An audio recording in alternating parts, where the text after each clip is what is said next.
Listo. Ahora sí.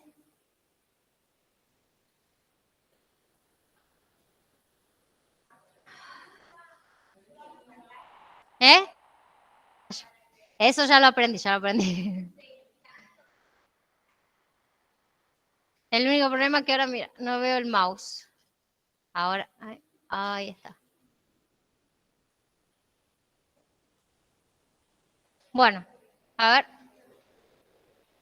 Y me queda chiquito.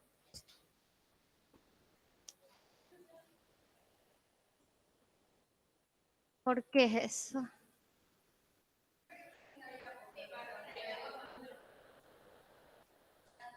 Oh, bueno.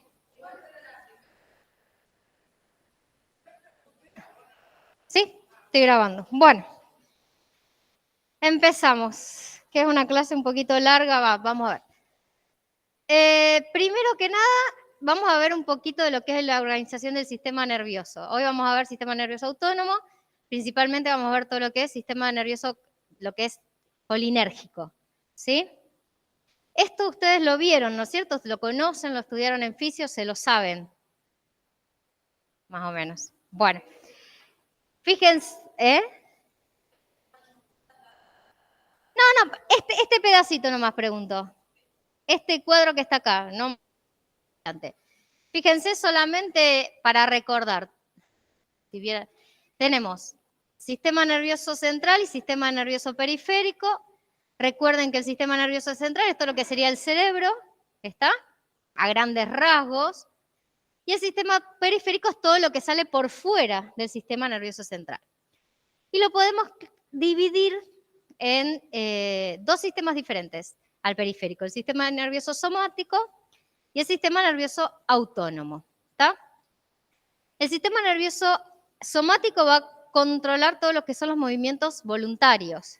En cambio, el autónomo, que es el que vamos a estudiar nosotros, va a controlar todo lo que es involuntario. Entonces va a ser también la respuesta hacia lo que son las vísceras, los vasos, ¿tá? Bueno, todo lo que son órganos internos, las glándulas. Y ese sistema nervioso autónomo se va a dividir a su vez en dos, el sistema simpático y el parasimpático. Hasta acá no tenemos nada nuevo, ¿no es cierto? Bien. Genial. Esto tampoco es nuevo. Las fibras, las diferentes fibras del sistema nervioso, genial. Fíjense, solo para recordar, tenemos, ¿se ve? ¿Quieren que cerremos las cortinas o alguien puede cerrarlas, si me hace el favor?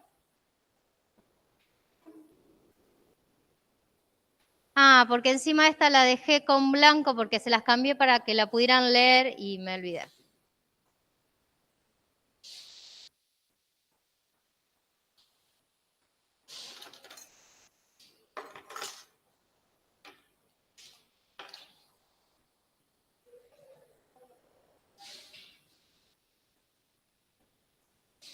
¿Mejoró algo? Bueno, fíjense que tenemos dos tipos de fibras nerviosas diferentes, fibras aferentes, fibras eferentes. Las aferentes salen desde la periferia hacia el sistema nervioso central y las eferentes que están distribuidas en todo el cuerpo y en los ganglios autónomos. Y a la vez tenemos las preganglionales y las postganglionales. ¿Está? Ahora vamos a ver un poquito más en detalle eso. Bueno, ¿esto es nuevo o ya lo saben? Ya lo saben. Bien, entonces vamos bien. Perdón que salió cortada, la próxima voy a configurar diferente las diapositivas. Vamos a ver entonces ahora sistema nervioso simpático, parasimpático, lo vamos a comparar entre los dos y vamos a ver sus diferencias y sus similitudes. Primero vemos qué diferencias hay entre el origen de las fibras preganglionales. Fíjense que el sistema nervioso simpático, van a ver que el origen es toracolumbar, ¿está? Salen todas de esta región hacia los órganos efectores. En cambio, en el sistema nervioso parasimpático salen desde el tronco encefálico y desde el sacro. ¿Está? También la pueden encontrar como sacrocraneal. ¿Sí? Bien. Entonces, hasta acá no hay nada nuevo.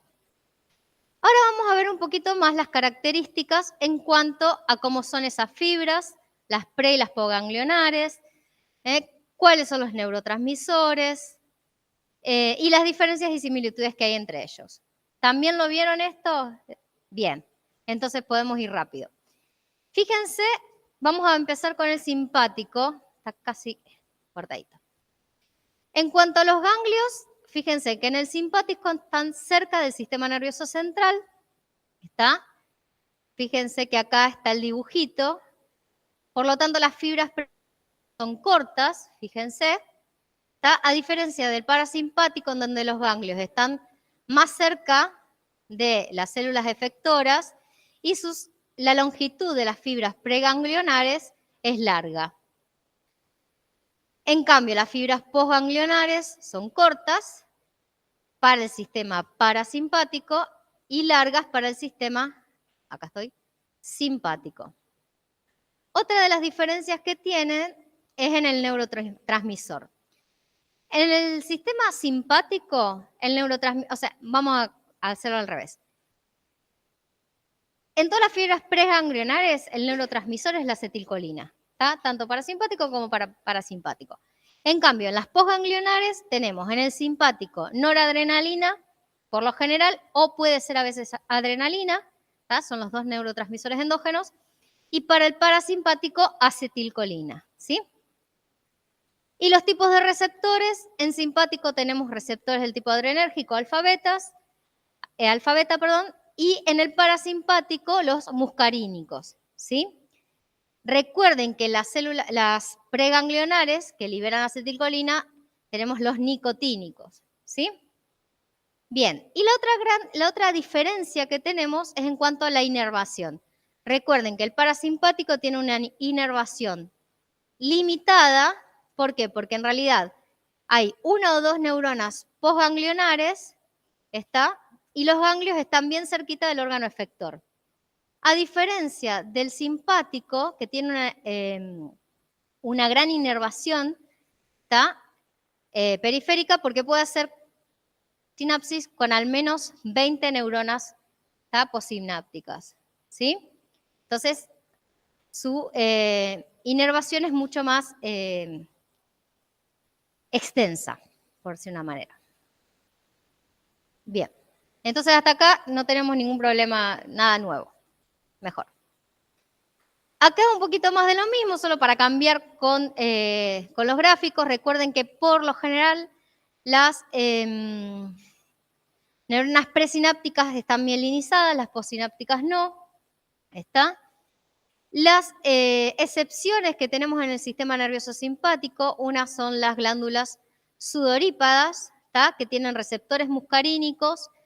La fibra postganglionar libera acetilcolina como neurotransmisor, pero la inervación es simpática. ¿Está? ¿Hasta ahí me siguen? O sea, significa que si en manera endógena tiene que haber una liberación, o sea, una estimulación del sistema nervioso simpático para poder activar glándulas sudoríparas. Ahora, si yo administro de manera exógena un agonista, ¿tá? Muscarínico, que va a actuar sobre los receptores que están acá, voy a poder estimular las glándulas sudoríparas. ¿Se entiende? Igual lo vamos a seguir viendo esto, pero por eso es una excepción. Y lo otro que es diferente, de alguna manera, es la médula suprarrenal, ¿tá? Que se comportaría ella misma como una neurona postganglionar, ¿sí? Liberando directamente neurotransmisor, noradrenalina o adrenalina. ¿Vamos bien? Bueno, la sinapsis. ¿La vieron? ¿La conocen? ¿La estudiaron? ¿Bien completa? Bien. Vamos a recordar los pasos. Entonces, recuerden que, bueno, ahora la tenemos que saber un poquito más completa. Una de las cosas que tienen que recordar para la sinapsis, vamos a ver sinapsis colinérgica y sinapsis adrenérgica. La adrenérgica para la clase que viene. Siempre tenemos 4 pasos que tener en cuenta para la sinapsis que debemos poder describir o contar de manera precisa. La primera es cómo se sintetiza el neurotransmisor. El segundo paso es cómo se almacena. El tercer paso es cómo se libera. Y por último, cómo se termina la acción. ¿Estamos? Para el caso de la sinapsis colinérgica, habíamos dicho, el neurotransmisor es la acetilcolina. ¿Cómo se sintetiza la acetilcolina? No hace falta que sepan la parte química, ¿no? Solo que sepan que se sintetiza a partir de esta enzima, o sea, con esta enzima, que es la colina acetiltransferasa, a partir de colina y acetil-CoA.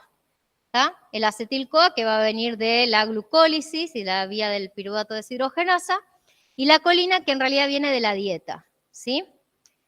El paso limitante de la velocidad de síntesis de acetilcolina va a estar acá, en la captación de colina hacia el interior de la célula.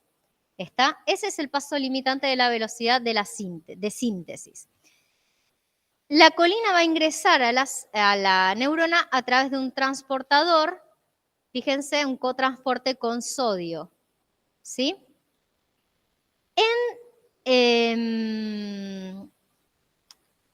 En forma experimental, no sé si se llega a leer bien ahí el hemicolinio, fíjense que ustedes a lo mejor lo ven mejor acá, tenemos hemicolinio. ¿Lo llegan a ver esto? ¿Qué nos dice eso? Es una forma que se observó de regular y cómo se estudió la sinapsis, es decir, experimentalmente se administró hemicolinio, se bloqueó la captación de colina y allí se estudió y se pudo observar que este era el paso limitante para la síntesis, ¿está? De la acetilcolina, la síntesis del neurotransmisor. Una vez que tenemos acetilcolina, esta acetilcolina va a ser almacenada en vesículas y va a ingresar a las vesículas a través de un transportador, también es un transporte activo, con protones, ¿está? Que requiere de otro transporte que, o sea, porque es a favor del gradiente de protones. Ingresa protón, ingresa acetilcolina, ¿sí? Pero para eso hay una ATPasa, también en la vesícula, que va a sacar protones hacia el citosol, ¿sí? Y de esta manera va a ingresar, la acetilcolina dentro de las vesículas. Fíjense que ahora acá está el besamicol. El besamicol también experimentalmente se observó que empleando este compuesto se lograba bloquear ese cotransportador y no se podía almacenar el neurotransmisor dentro de las vesículas. ¿Tá? Por lo tanto, después no había liberación del neurotransmisor. Son todos pasos que se fueron estudiando, logrando bloquear cada uno de estos diferentes pasos, valga la redundancia, de la sinapsis, ¿sí? Una vez almacenada la acetilcolina, luego tiene que ser liberada.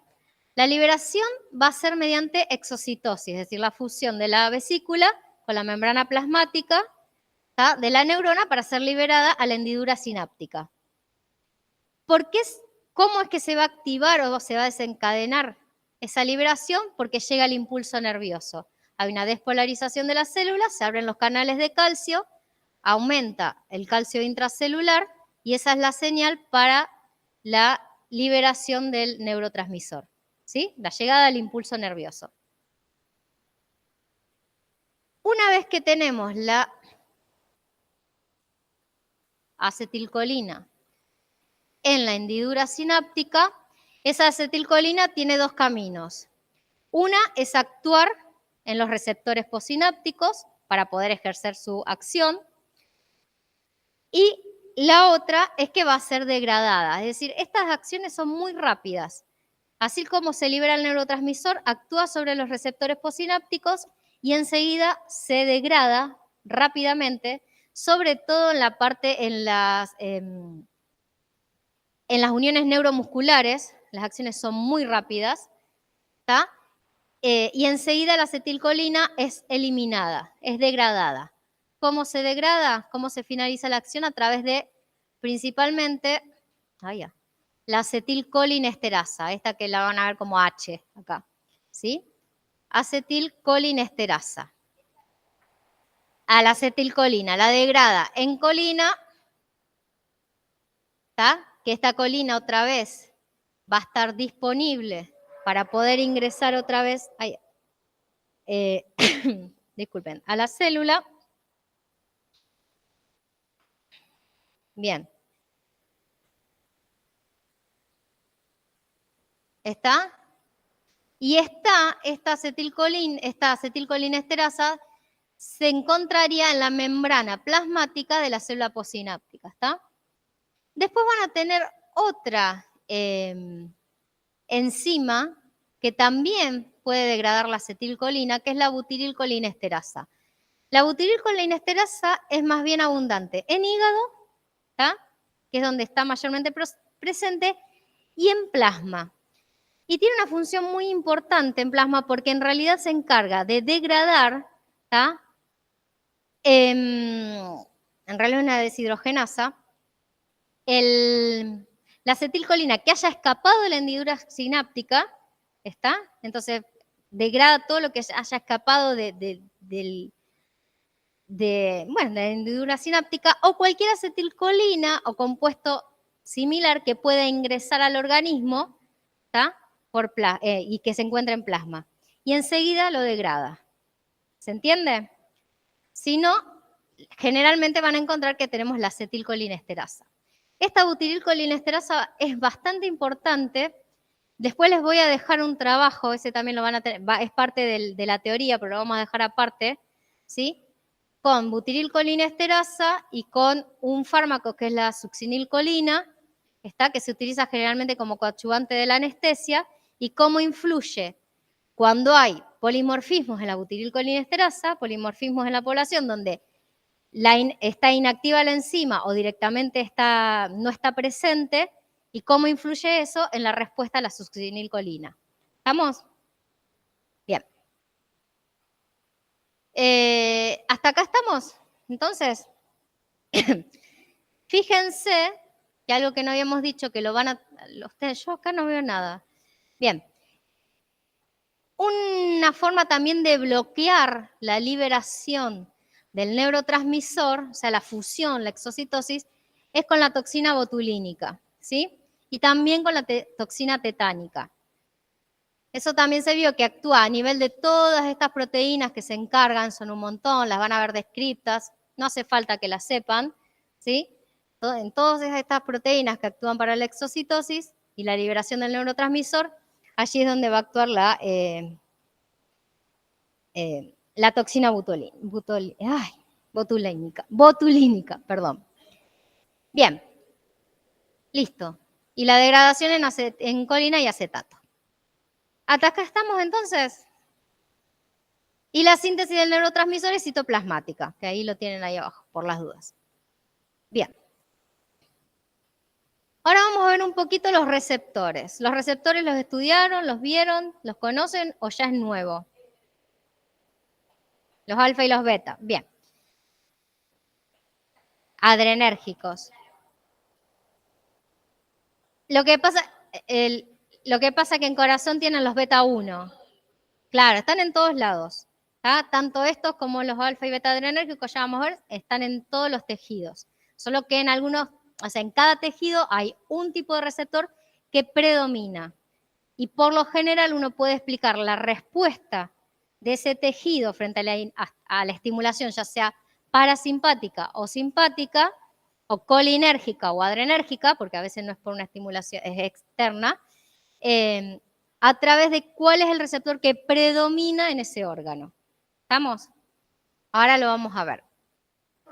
En cuanto a los receptores colinérgicos, tenemos dos tipos. Habíamos visto los receptores nicotínicos, que van a estar presentes en las uniones neuromusculares y fíjense, acá tienen en el somático, en la unión neuromuscular, y también en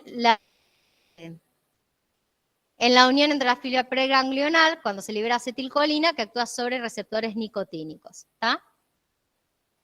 Bien. ¿Qué característica importante tienen que saber ustedes? No queremos que sepan la estructura del receptor, sino que sí sepan que son receptores del tipo ionotrópico. Es decir, son canales iónicos, proteínas de membrana, ¿tá? Que forman un canal que van a tener 5 subunidades. Esas 5 subunidades, dependiendo del tipo receptor, porque hay diferentes tipos de receptores nicotínicos, ¿tá? Dependiendo de ese tipo de receptor, va a variar quiénes son las subunidades, ¿tá? Fíjense que hay 5 diferentes, pero pueden tener, hay algunos receptores nicotínicos que tienen 3 alfa y una beta y 2 betas a lo mejor, ¿tá? Eso va a variar, no nos hace la diferencia.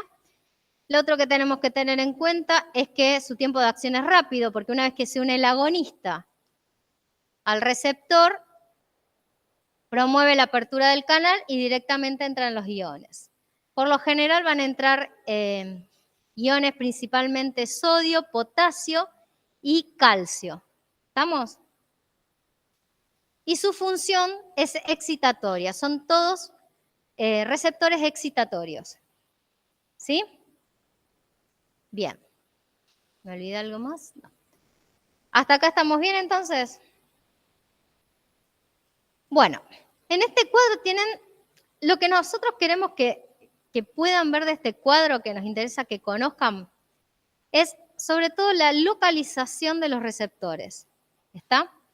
Habíamos dicho, hay diferentes tipos de receptores nicotínicos. Tenemos neuronales, ¿está? Que tenemos los ganglionares y los del sistema nervioso central, y después tenemos los musculares. ¿Sí? Bien. Que los pueden encontrar como N sub N y N sub M en los libros.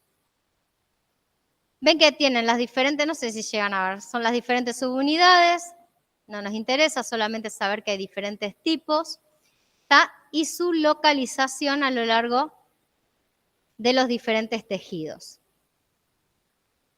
En cuanto a los nicotínicos, nosotros no vamos a estudiar placa y ganglio, no vamos a estudiar unión neuromuscular, por lo tanto, solamente vamos a poder explicar algunas cosas, pero no son los principales. Vamos a estudiar los muscarínicos más que nada, ¿sí? Entonces, con que sepan sobre todo su localización y que son todos excitatorios, ¿está? Todos van a provocar la apertura del canal, todos se van a abrir por unión del sustrato, del neurotransmisor en realidad, con eso nos alcanza. En cuanto a los agonistas y los antagonistas, ya les digo, solamente vamos a ver el caso de la succinilcolina. ¿Sí? Bien. Seguimos. El otro tipo de receptor es el receptor muscarínico. Y este es el que vamos a estudiar más, porque en realidad vamos a estudiar, o sea, la mayoría de los fármacos que vamos a ver van a actuar como agonistas de estos receptores, como antagonistas de estos receptores. Ya tenemos ya sabemos de qué hablamos cuando hablamos de agonista y antagonista, o como agonistas indirectos, ahora vamos a ver. Estos receptores muscarínicos, en cambio, a diferencia de los nicotínicos, son receptores metabotrópicos. ¿Se acuerdan lo que son receptores metabotrópicos? O sea, son proteínas transmembrana, ¿tá? De unión a ligando, o sea, no son canales, ¿sí? Y en este caso son receptores acoplados a proteína G. Y dependiendo del tipo de proteína G al que estén acoplados, van a ser de carácter inhibitorio o de carácter excitatorio. ¿Tá? Entonces acá tenemos sí los dos tipos de respuesta. Y la otra característica es que, si bien ellos no son canales, cuando se desencadena la vía de señalización y los segundos mensajeros, en última instancia siempre terminan también provocando la apertura o cierre de algún canal. ¿Sí? Generalmente lo que se modula es la entrada o la salida de calcio, para poder después modular la respuesta. Hay 5 tipos diferentes de receptores muscarínicos. Van del M1 al M5. Hay 2 que son inhibitorios y son los pares, o sea que es fácil de acordarse. ¿Tá? M2 y M4. Y los otros 3, los impares, los de números impares, son excitatorios. ¿Sí? No hace falta que sepan, solamente con que sepan a qué tipo de proteína G está unido. Y si son inhibitorios o excitatorios, alcanza. ¿Sí? Nos va a importar más que nada eso, que sepan que son metabotrópicos y pueden ser inhibitorios o excitatorios. Y que existen 5 tipos, aunque ahora vamos a ver que nos vamos manejando con 3 como mucho. ¿Sí? Bien, a ver si me olvidé de decirles algo más. No. Bien. ¿Estamos entonces hasta acá? ¿Qué hora es? ¿Qué hora es, chicos? Más o menos, chicas, son todas chicas. Bien. Vamos re bien. Bueno, en esta tabla lo que tienen son la localización de los diferentes receptores muscarínicos, ¿sí? Que es más que nada lo que queremos que conozcan. La respuesta celular es lo mismo que vimos antes, va a depender de el tipo de proteína G al que estén unidos. Como les dije, los impares son excitatorios, los pares son inhibitorios. ¿Está? Hay algo que es importante que sepan. Fíjense, los M1, dice M1 neuronales, por lo general son los que van a predominar en el nervio central y son los que nos van a permitir explicar la respuesta que observamos a nivel del sistema nervioso central. ¿Sí? Los M2, fíjense, cardíacos. Eso ya les da la pauta. Si uno les pregunta, ¿dónde hay M2? En corazón. No se piensa más nada. Corazón, M2. No significa que no estén presentes los otros receptores, que era lo que les decía antes, sino que predominan los M2 y podemos explicar la respuesta que hay sobre corazón por la activación o no del receptor muscarínico del tipo 2. ¿Sí? Los M3 están, por lo general, son los que predominan en músculo liso, ¿sí? Y también, bueno, fíjense en las glándulas. Por lo general, los M3, ahora vamos a ver que vamos a poder explicar justamente la acción sobre el músculo liso bronquial, sobre el músculo liso gastrointestinal, sobre las glándulas sudoríparas. Generalmente va a haber M2 y M3, pero principalmente se va a explicar por M3. M4 y M5 han sido descubiertos mucho más recientemente, todavía siguen en estudio y en realidad van a ver que no vamos a explicar demasiado con estos dos receptores. ¿Está? M1, M2 y M3 por lo general son los que nos van a dar una explicación a la respuesta. ¿Estamos? ¿Estamos hasta acá entonces? Bien. Y ahora sí vamos a empezar, que es donde más quiero que nos detengamos, es a tratar de explicar la respuesta que nosotros vamos a ver en los órganos efectores a partir del impulso parasimpático, ¿está? Para poder después explicar el efecto de los fármacos.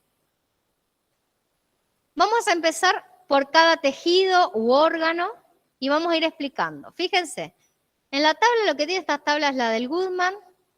En realidad esta tabla, acá como se la puse, acá está. Está cortada, en el Goodman después lo que tienen es comparado el sistema parasimpático con el sistema simpático, todos los receptores y la respuesta en cada tipo de tejido. Algo que no dijimos, porque ya lo pasé, pero si lo estudiaron entonces lo saben, es que el sistema parasimpático con el simpático, podríamos decir que fisiológicamente son antagonistas, son opuestos. ¿Tá? Hay uno, ¿tá? Que es para se dice que es el de lucha o huida, que es el simpático, ¿tá? O el del estrés, y está el otro, que es el parasimpático, que es el que estamos estudiando ahora, que es el estado de reposo. Empezamos a pensar desde ese punto, cada vez que tratemos de explicar qué es lo que pasa en los diferentes órganos y tejidos, si vamos a pensar que es el estado de reposo, todo lo que se va a activar va a ser la activación de la digestión, ¿está? De la micción, ¿está? Para poder orinar, para poder evacuar, todo lo que tenga que ver con el estado de reposo. Cosas que no van a suceder si estamos en una situación de estrés, ¿está? Si pensamos en lucha y huida, cuando tenemos que escapar, porque necesitamos escapar, que siempre yo tenía una profesora que decía que escapamos de un león, ¿está? En ese momento, por más que después cuando se pase el susto vamos a tener ganas de hacer pis, ¿está? En ese momento ese sistema no va a estar activo, ¿está? ¿Se entiende? Como para que vayan pensando cuando tengan que, para que no lo aprendan de memoria, sino que piensen la respuesta, ¿sí? Bien. Solamente coinciden en algunos, sí.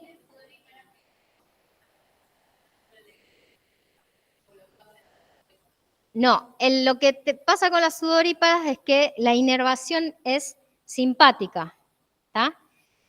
Pero tiene su neurotransmisor y receptores son muscarínicos. Entonces, cuando normalmente tenemos una descarga en el cuerpo parasimpática, no hay actividad de las sudoríparas por la descarga parasimpática.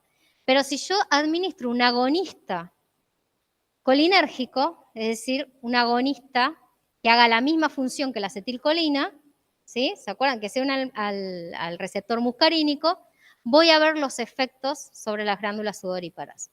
¿Se entiende la diferencia? Y nos va a pasar lo mismo, ahora vamos a ver con los vasos sanguíneos, ¿sí? Que no tienen inervación parasimpática. Vamos a empezar con los ojos. En los ojos es importante que recordemos qué es lo que pasa porque varias de los fármacos de aplicación clínica se utilizan sobre todo para la terapia oftalmológica, ¿sí? Y de uso tópico. Solamente queda limitado al ojo. Fíjense, dice que los ojos, en el músculo radial del iris no tenemos, en el esfínter del iris se observa contracción, ¿está? Lo que ustedes tienen que saber qué es esto. Lo que ocurre es una miosis, ¿está? Que es lo contrario a dilatar la pupila. Es una contracción de la pupila, ¿sí? Es decir, que cuando un agonista, como la acetilcolina, se une a los receptores M3 y M2 en ojo, observamos una contracción de la pupila, ¿sí? O miosis. ¿Estamos hasta ahí? Después tenemos los músculos.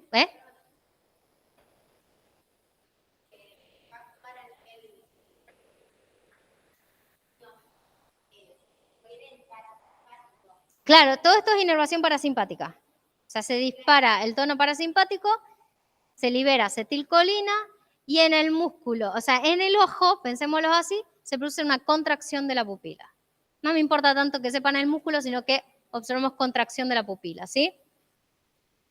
Y después tenemos el músculo ciliar, que es la acomodación para la visión cercana, ¿sí? Eso es lo que pasa cuando se une el agonista al receptor. Y fíjense que en realidad acá tienen el dibujito, a lo mejor ustedes lo ven, acá ya no veo nada, explica cómo es que es el músculo, pero la idea es que se acomoda al cristalino, ¿sí? Y otra de las cosas que va a pasar, y por eso también se estimula la producción de lágrimas, más allá de que es por las glándulas, ¿tá? Es que de alguna manera van a ver que también van a tener aplicación aquellos fármacos que actúen en estos receptores M3 en el ojo, a nivel de músculo ciliar, para el tratamiento del glaucoma, ¿está? Porque abren los canales, ya no importan los nombres, ¿sí? Es si tienen o no uso para el tratamiento del glaucoma, ustedes piénsenlo así. Porque después empiezan a aparecer unos nombres recontra difíciles que no nos interesa que sepan.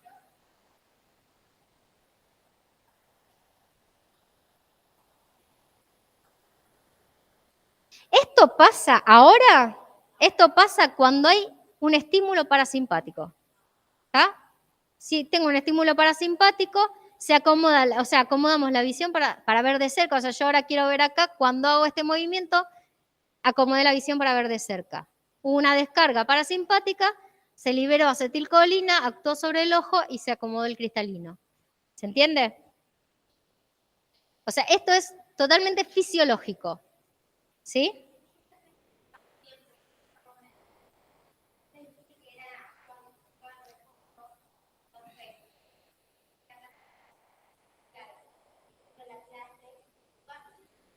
tiempo.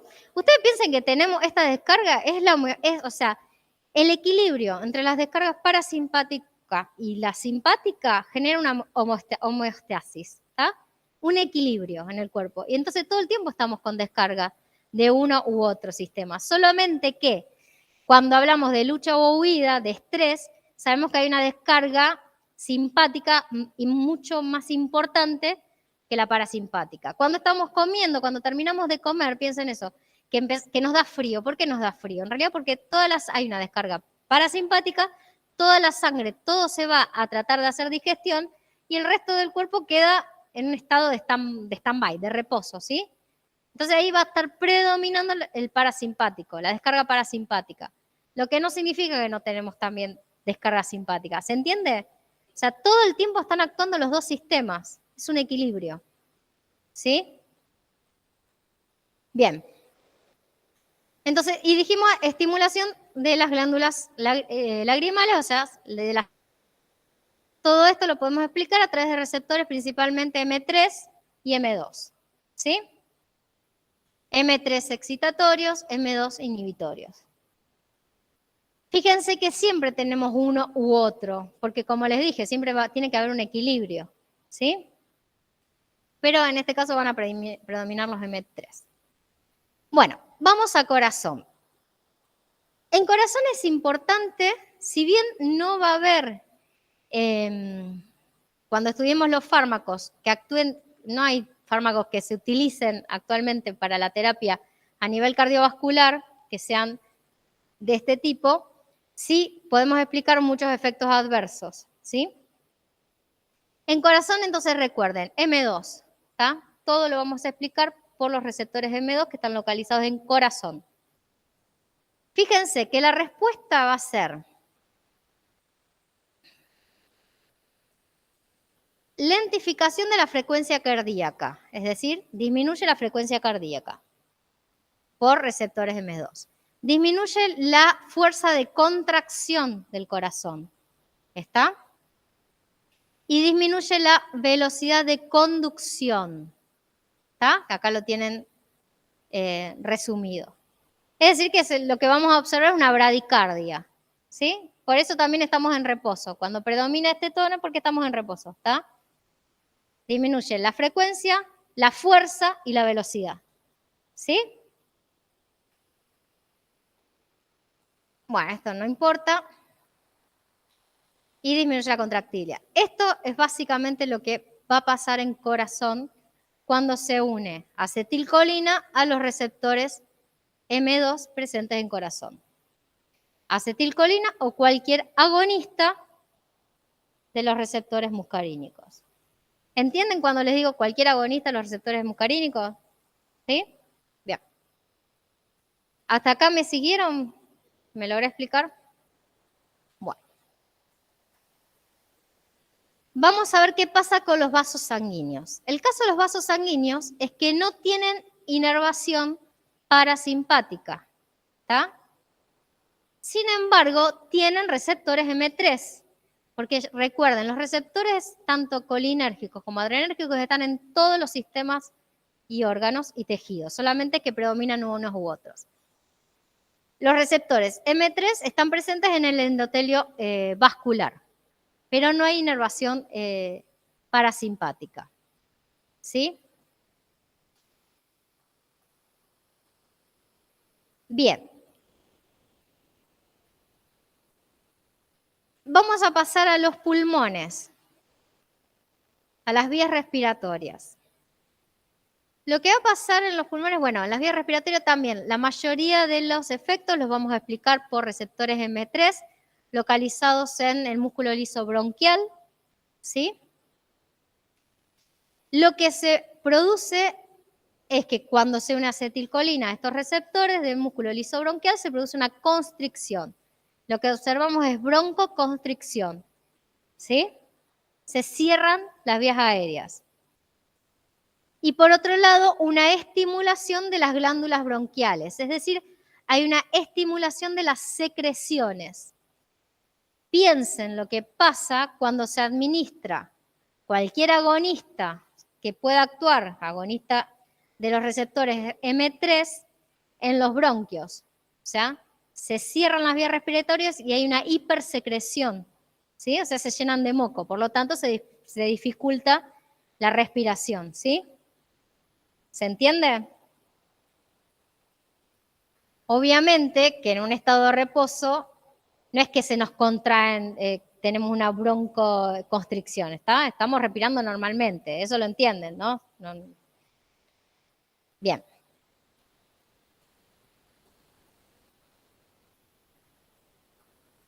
En el estómago, la respuesta parasimpática es justamente estimular el peristaltismo, es decir, las contracciones del estómago, las contracciones en el intestino, ¿sí? Los movimientos peristálticos de todo el sistema gastrointestinal para favorecer el vaciado gástrico, para favorecer la eliminación de las heces, ¿sí? Y también explicado a través de receptores M2 y M3, presentes fíjense, en el estómago, en los esfínteres y en las glándulas secretoras. Hay estimulación de las glándulas secretoras para poder digerir los alimentos. Hay relajación de los esfínteres para poder aumentar el tamaño, ¿sí? Y hay una intensificación de lo que es la motilidad, o sea, de las contracciones y del tono. Cuando hablamos de motilidad y tono es hacer contracciones, ¿sí? Cuando tenemos espasmos, ¿sí? Lo que está pasando es eso, que aumentan la motilidad y el tono de estos tejidos y generan esos espasmos, ¿sí? ¿Se entiende? Bien, en el músculo liso. Los esfínteres lo que hacen es relajar para poder después vaciar, ¿tá? Ahora lo vamos a ver con la vejiga para que se entienda. Por ejemplo, en el intestino, ahora lo vamos a ver, tenemos el intestino y la vejiga. Los esfínteres se relajan porque, por ejemplo, fíjense, se relaja el recto, o sea, se abre para poder evacuar, ¿sí? A eso se refiere de relajar el esfínter. Fíjense, en los intestinos pasa lo mismo, aumenta el tono y la amplitud de las contracciones peristálticas, ¿sí? Eso de cuando nos hacen ruido los intestinos que están trabajando, sería eso. Viene el aumento del movimiento de los intestinos, fíjense. Aumenta el tono por M3 y M2, se relajan los esfínteres y se estimulan las secreciones nuevamente, ¿sí? ¿Hasta ahí me siguen? Bien. En lo que es la vesícula, lo que se provoca es que se aumenta la liberación de bilis, ¿está? A través de la vesícula biliar. También, fíjense que es para hacer la digestión.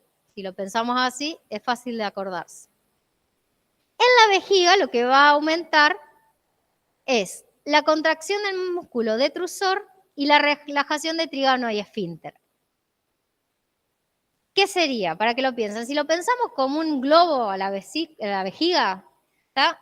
Lo que necesitamos es que los músculos que rodean ese globo la aprieten. ¿Tá? Entonces esos son los que se contraen. Fíjense, detrusor. El detrusor es todo este músculo que está acá. Necesitamos aplastarlo, contraerlo para vaciar la vejiga. El trígono es este que está así, o sea, hay que estirarla, ¿sí? En realidad hay que estirar, hay que hacerle esto, disculpen. Entonces se relaja, ¿tá? La empujamos así y la empujamos así, ¿tá? Se relaja. Y los otros que se tienen que relajar son los esfínteres, ¿tá? Se relajan para abrirse y que se provoque el vaciado de... ¿Se entiende? Entonces se favorece la micción. Bueno, ahí esto no lo... ¿Qué?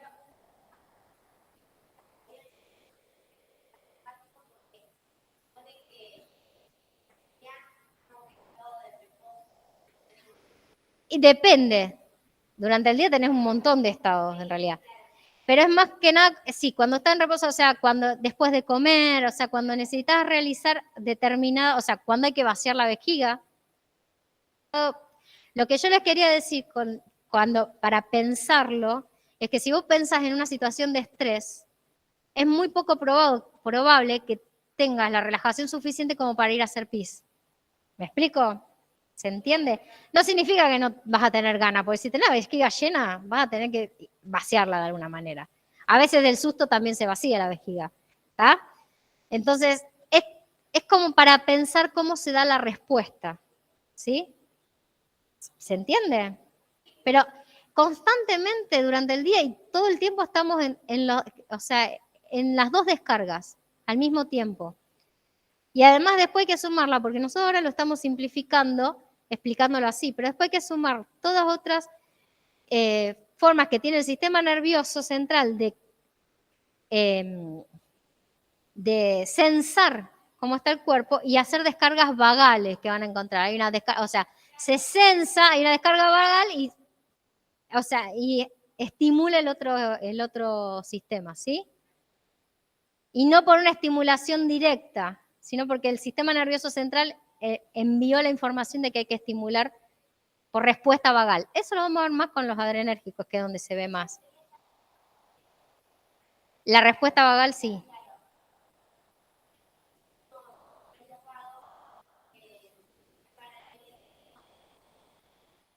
Claro, pero generalmente eso por ejemplo, eso se pueden llegar a activar por quimioreceptores o por receptores de movimiento o de si está muy lleno el estómago, o sea, es una respuesta totalmente diferente, ¿sí?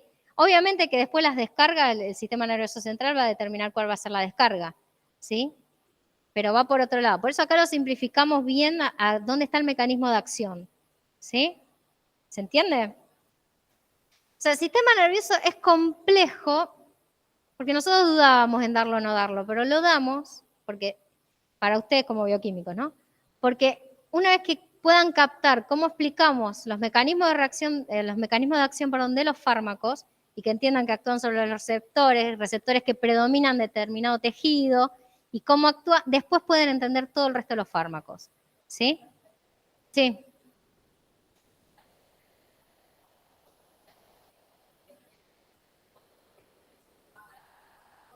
Y se libera acetilcolina.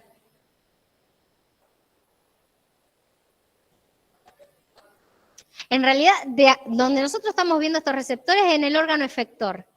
¿Está? En la neurona postganglionar, donde se libera acetilcolina y actúa sobre los receptores del órgano efector.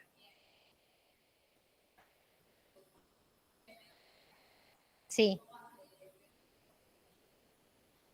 Porque la acetilcolina se libera en todos lados. ¿Está? Lo que pasa es que la liberación a lo mejor va puntual a un determinado órgano, pero va a actuar sobre todos los órganos. ¿Se entiende? A ver, repetime la pregunta, a ver si yo te entiendo a vos. Sí, sí. Los que predominan. Los que predominan. Bien. Exacto. Lo que pasa,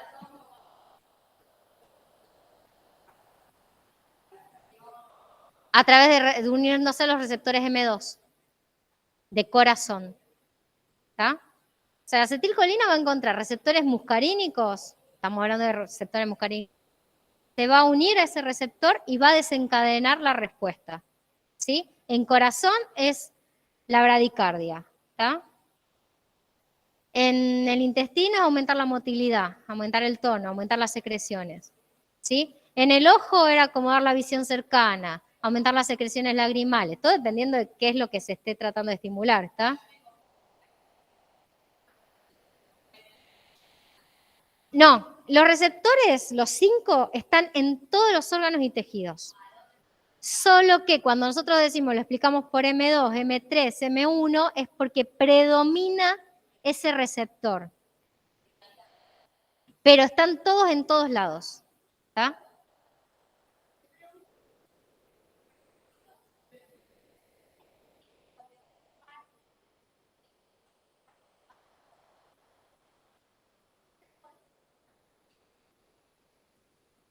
Sí. Los receptores sobre los que actúa la acetilcolina como agonista son colinérgicos. Solo que vos tenías que en las fibras preganglionares, tanto del simpático como del parasimpático, el neurotransmisor es acetilcolina y el receptor es nicotina, es receptor nicotínico, perdón. ¿Está? Ese receptor nicotínico, como su su agonista es acetilcolina, su neurotransmisor es acetilcolina, se llama receptor colinérgico, ¿sí? O sea, teníamos dos tipos de receptores colinérgicos, nicotínicos y muscarínicos. No, colinérgicos, no estamos hablando de adrenérgicos nosotros acá. Solo colinérgicos. Colinérgicos son los cuyo neurotransmisor es la acetilcolina. ¿Está? Estamos solo en parasimpático hablando de todo lo que tenga que ver con, fíjate, impulso nervioso parasimpático, acetilcolina o receptores colinérgicos.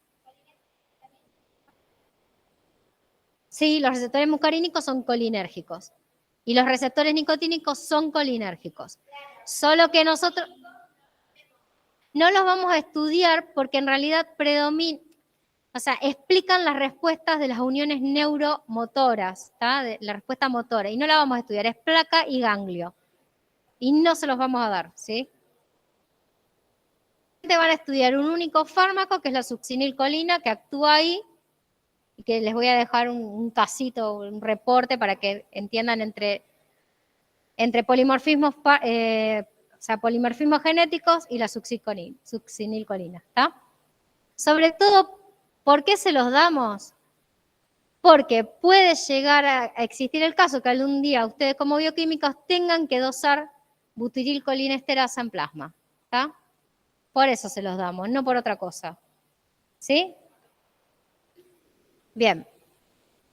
Entonces, estamos hasta acá. Esto van a tener que esperar que decante, ¿sí? Van a tener que esperar que decante. Por eso yo quiero que entiendan cómo van actuando, ¿sí? Ya casi terminamos. Casi terminamos con esto. Bueno, ¿qué otros órganos nos quedan? En lo que es reproducción, generalmente en la del varón, fíjense que lo que se estimula es la erección por los receptores M3, ¿sí? En la piel, la secreción a través de, o sea, la secreción de las glándulas sudoríparas, ¿sí? Fíjense también, principalmente explicado a través de receptores M3. Secreción generalizada, fíjense. No es en determinados sitios, sino que es generalizada en todo el cuerpo, ¿sí? Yo que me estoy transpirando todo ahora no es el parasimpático, ¿está? Porque no es generalizada mi transpiración. ¿Dónde está? Bajo las axilas, ¿sí?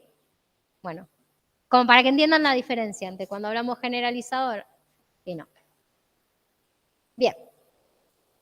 La médula suprarrenal, que ya la habíamos visto, ¿tá? Que actúa como sí misma,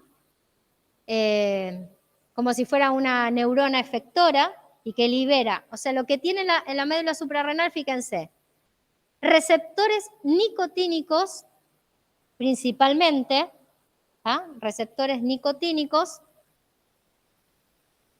y van a liberar noradrenalina y adrenalina, ¿sí? ¿Estamos? No importa, no, quédense con eso, nada más. Y lo más probable, a ver, si no nos sirve, porque no hay ningún fármaco que actúe ahí, lo terminan de saber y queda ahí, ¿está? No se mareen tanto con todo esto, porque la idea es que ustedes entiendan cómo funcionan después los agonistas, cómo funcionan los antagonistas, cómo funcionan los agonistas indirectos, ¿sí? La idea nuestra es que entiendan esas cosas. Y para eso tenemos que estudiar el sistema nervioso autónomo, no nos queda otra. ¿Estamos?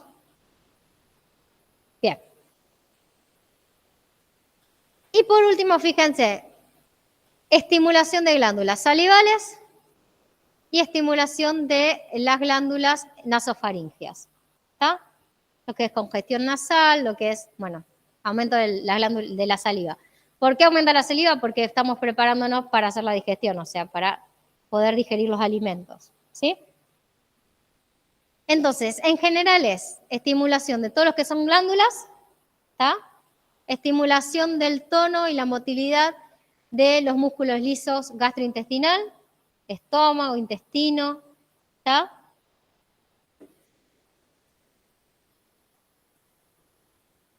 Y esta solamente para que entiendan de dónde sale, nada más, cuando vean la sinapsis, bien, y la puedan estudiar del libro, van a ver que hay autorreceptores. ¿Qué se dice autorreceptores? Cuando en la sinapsis, en la membrana, acá presináptica, ¿sí? Encontramos receptores para el neurotransmisor que se está liberando. Es decir, acá, digamos, la presináptica, postsináptica, que va a ser la efectora. En la presináptica encontramos receptores muscarínicos y receptores nicotínicos, a los que esa acetilcolina que se liberó se va a unir y va a regular la liberación de ella misma, ¿está? Una autorregulación, ¿está? Que por lo general es inhibitoria en este caso, ¿sí? Es solo para que entiendan. Es una autorregulación de la liberación del neurotransmisor. ¿Está? Por eso se los dejé, porque va a estar en el libro, porque lo van a ver en la sinapsis y para que entiendan de dónde sale. ¿Estamos? ¿Hasta acá cómo vamos? Bien asustado, ¿no? Yo sé que es re difícil, porque lo sé, porque lo sufrí un montón. Pero va decantando, ¿está? Sí, no, y estoy tratando de explicarse, se los trato de explicar de la manera que yo lo entendí, porque es re difícil de entenderlo, ¿sí? Lo que cuando vuelvan a leer los gráficos estos, o sea, las tablas, vuelvan a pensar receptor, agonista, estímulo, ¿sí? Piénsenlo así, ¿está? Y el receptor piensen en el que predomina, nada más. Porque si ustedes saben eso, es poder, después cuando ven los fármacos, porque estamos en farmacología, no podemos evitar eso, pueden explicar los efectos terapéuticos, los efectos adversos, ¿está? De ese fármaco. Si a ustedes les dicen que un fármaco que es un agonista muscarínico, ¿qué significa? Que va a actuar exactamente igual que la acetilcolina.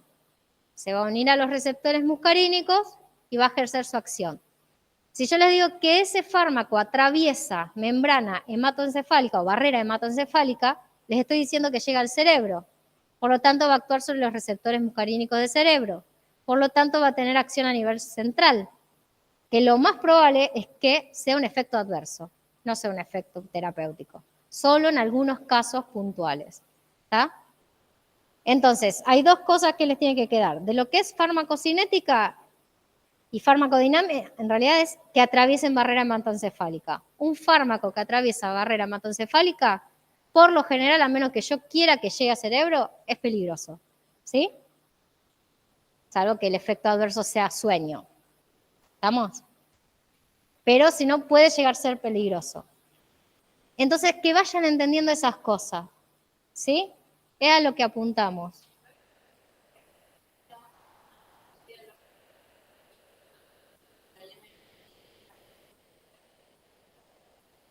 Uno es excitatorio y otro es inhibitorio, no es el mismo efecto. La respuesta va a ser diferente. Por eso siempre hablamos de cuál es el que predomina y cuál es la respuesta. Siempre va a ser un equilibrio. La respuesta que predomina es la que vos ves cuando dice cuál es el efecto. ¿Está? Si predomina la contracción es porque por unión a esos receptores, que por lo general van a ser los M3, que no significa que no se una de los M2, pero por lo general lo puedo explicar por M3, la respuesta es contracción. ¿Está? Pero no se queden que se une solamente al M3, se une a todos.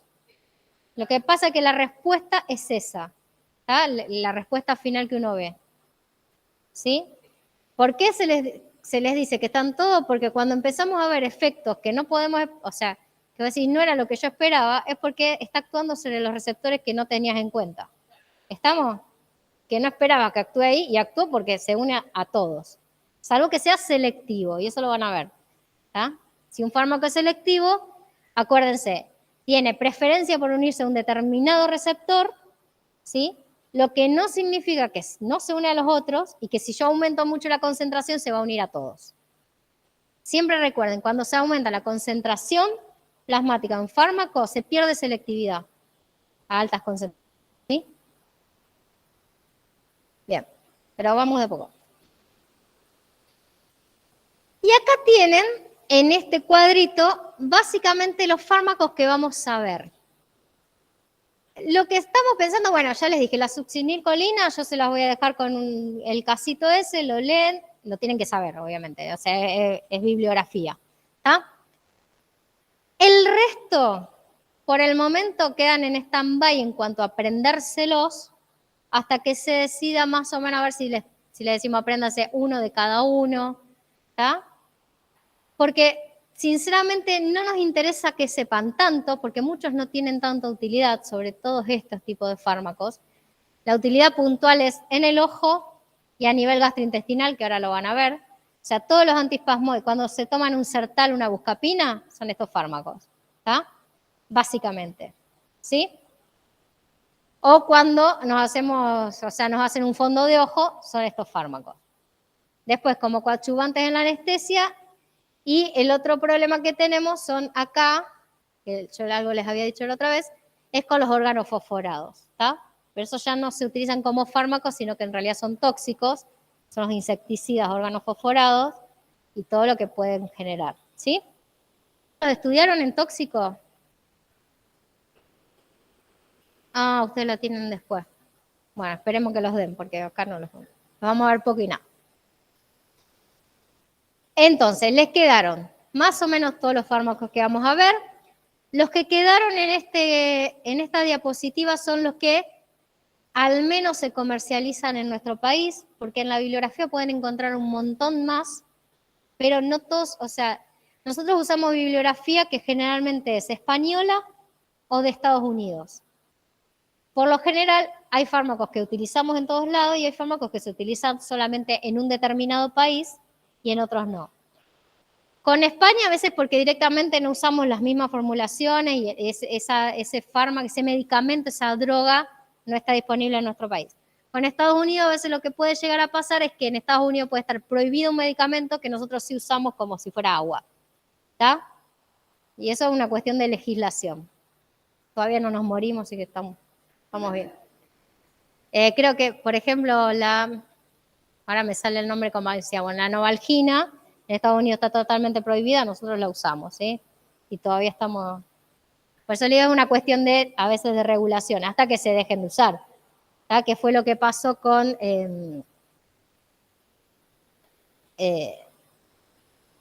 la ranitidina. No, bueno, ahora no me acuerdo. Que la sacaron del mercado, bueno. Todo eso, después ya lo van a ver. No lo voy a marear ahora.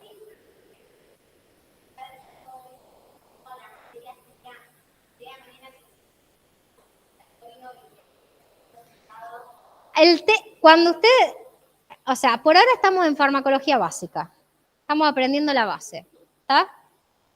A partir de, ya el lunes yo termino con sistema nervioso autónomo y empiezan con monitorización de fármacos, que es parte de lo que hace el bioquímico, y de ahí en adelante van a ir estudiando los diferentes fármacos, ¿tá? En función de cuál es el rol del bioquímico. ¿Tá? Vamos a encararlo de esa manera, por eso la estamos tratando de acomodar, para que ustedes entiendan por qué dan farmacología, ¿sí? Entonces, lo que vamos a tratar de hacer es que ustedes en las tareas de aula puedan analizar casos clínicos en donde el papel del bioquímico es un papel determinado y tiene que ver con la farmacología de ese paciente, ¿sí?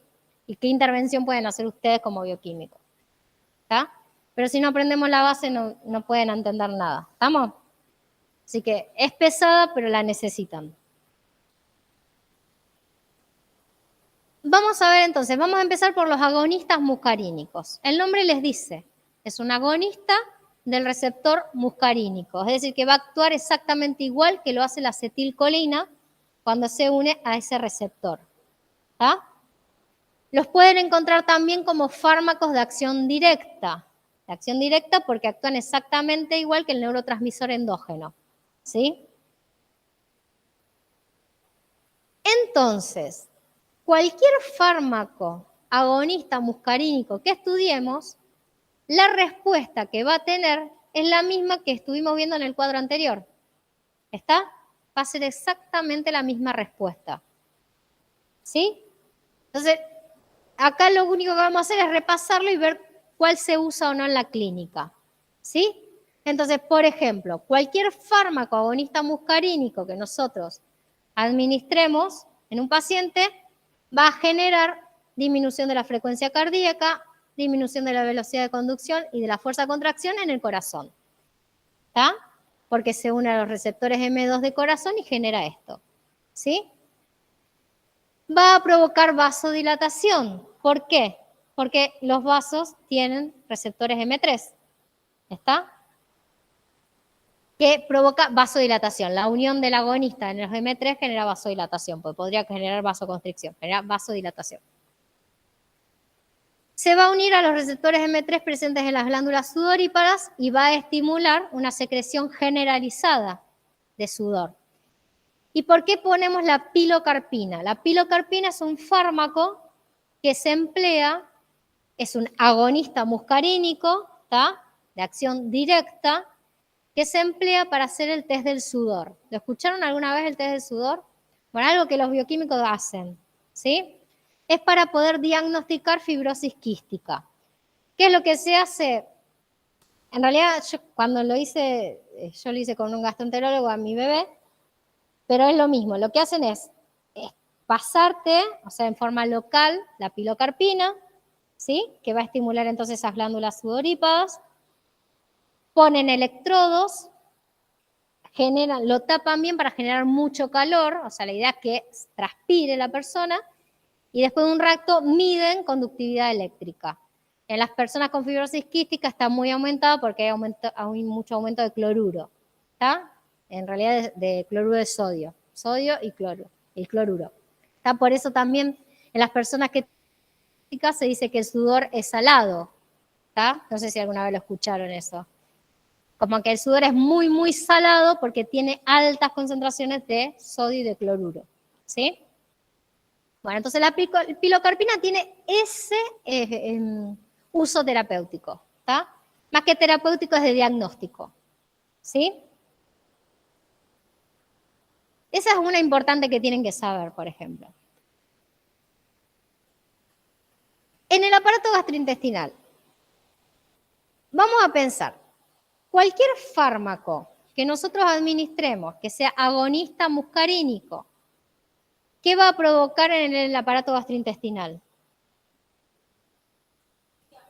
Claro, va a favorecer la motilidad, el vaciamiento gástrico, la motilidad de los intestinos, va a estimular los esfínteres, ¿tá? Para estimular la micción, para estimular la evacuación. Entonces, ¿qué pasa? Cuando, fíjense acá, dice, cuando se administra un fármaco de ese, por lo generalmente, al estimular todo esto, se producen generalmente diarreas, cólicos, ¿tá? Porque si estamos estimulando tanto ese movimiento peristáltico, se van a producir cólicos. Ahora, ¿hay un efecto terapéutico deseado en esto? Sí, cuando hay atonía intestinal. ¿Qué es atonía intestinal? Es cuando en realidad el intestino no es capaz de hacer esos movimientos por sí solo, ¿tá? Entonces ahí sí hay que administrar un fármaco que pueda estimular esos movimientos. O, por ejemplo, distensión abdominal, es decir, también que no tiene la fuerza abdominal suficiente para poder estimular el vaciado gástrico y a los intestinos. Claro, fíjate que es postoperatorio, es porque se te administró probablemente otro fármaco que genera una relajación tal en todos los músculos lisos, o sea, estos músculos que estamos hablando ahora, que necesitas revertir esa situación. ¿Tá? Necesitas volver a ayudar al organismo que pueda generar los movimientos peristálticos necesarios. ¿Sí? Por eso es postoperatoria. ¿Se entiende? Y en este caso se usa betanecol, que lo van a encontrar como cloruro de betanecol. Ese es el único que tiene una aplicación clínica, ¿tá? Para estos casos.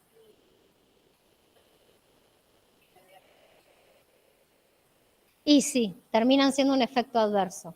Porque fíjense, o sea, la estimulación es muy fuerte. No sería como la estimulación normal, porque vos lo que querés es que realmente empiece a moverse, o sea, a contraerse el músculo liso, y bueno, sería como un efecto adverso, pero es el efecto que estás buscando. ¿Está?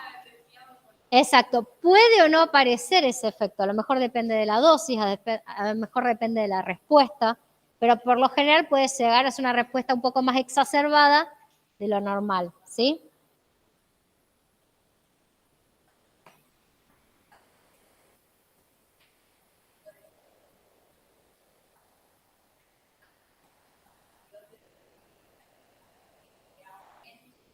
El sertal, piensa, yo le hago una pregunta, el sertal, solamente para que lo pensemos, a ver si vamos entendiendo, que ahora lo vamos a ver el sertal. No, el sertal, la buscapina para cuando tenés dolores de estómago, o sea, cólicos intestinales, e incluso se utilizan para cuando para cuando uno está menstruando, ¿está? También para aliviar los cólicos intestinales, que generan toda una inflamación en toda la zona. Yo les pregunto, si lo que nos está pasando cuando tenemos ese problema en la digestión, esos cólicos, es que tenemos mucho movimiento, mucho peristaltismo, mucho aumento del tono, mucho aumento de la motilidad, y le estamos dando un sertal, una buscapina, ¿qué estamos haciendo? ¿Eh?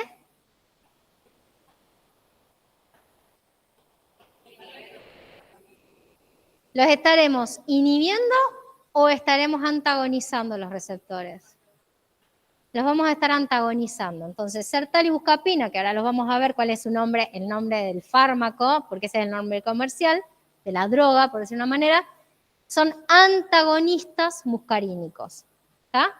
Son fármacos que se van a unir al receptor y no van a dejar que se una la acetilcolina, que es la que, o sea, de alguna manera hay una respuesta exacerbada, no sabemos por qué, un desequilibrio, y necesitamos frenarlo.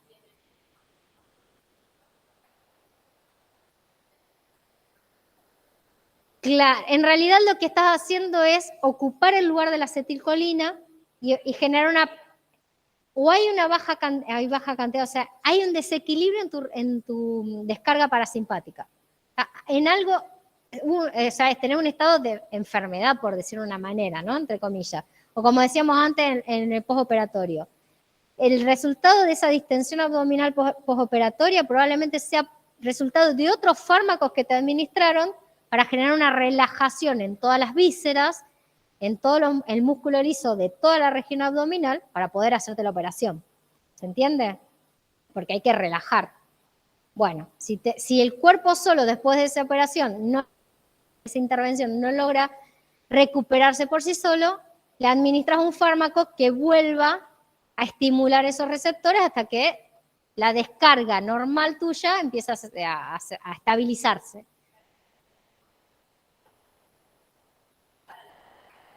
Sí, porque de alguna manera hubo un desequilibrio. Cuando vos necesitas un fármaco es porque hay un desequilibrio en tu organismo. Ese estado de equilibrio, de homeostasis, ya no existe más. ¿Tá? Necesitas estimularlo o no de alguna manera.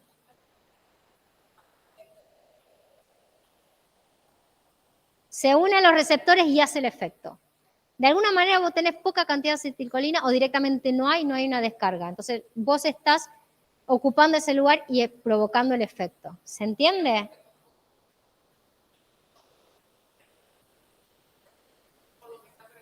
Claro, no. Acuérdense que el agonista ocupa el lugar del, en este caso estamos hablando del neurotransmisor endógeno. O sea, no se une acetilcolina, sino que se une el agonista. Por ejemplo, en otro caso, el betanecol. Bueno, acá también tenemos betanecol. ¿Sí? La sustancia exógena que yo estoy administrando. Está ocupando el lugar que tendría que ocupar la acetilcolina. No. Ejerce la respuesta por unirse al receptor, que no es un sinergismo en este caso. Si fuera un sinergismo, generalmente se explica. Pero en este caso, generalmente el sinergismo lo explicamos con dos sustancias administradas. ¿Sí? Pero no, en este caso reemplazo uno por otro. Para ayudar. Ya les digo, no significa que no haya acetilcolina. ¿Está? Si no tuviésemos acetilcolina, o sea, no hay en ese órgano, no hay una descarga en ese tejido que esté ejerciendo el efecto que estoy buscando, ¿sí? Por cualquier cosa que haya pasado.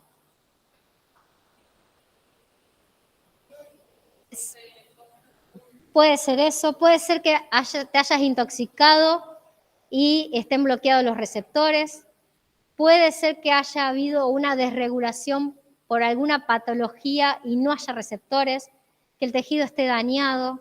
O sea, es un estado de enfermedad, ¿sí? Por decirlo de una manera. Enfermedad suena feo, pero, o sea, cuando tienen cólico no es que uno dice estoy enfermo, pero bueno, es un estado que exacto, un estado fisiológico que no es el normal. ¿Se entiende?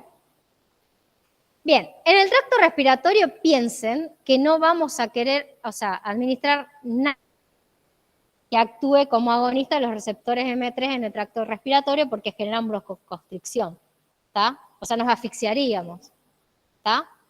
Cualquier fármaco que pueda unirse a esos receptores M3 de músculo liso bronquial y estimularlos, va a generar broncoconstricción.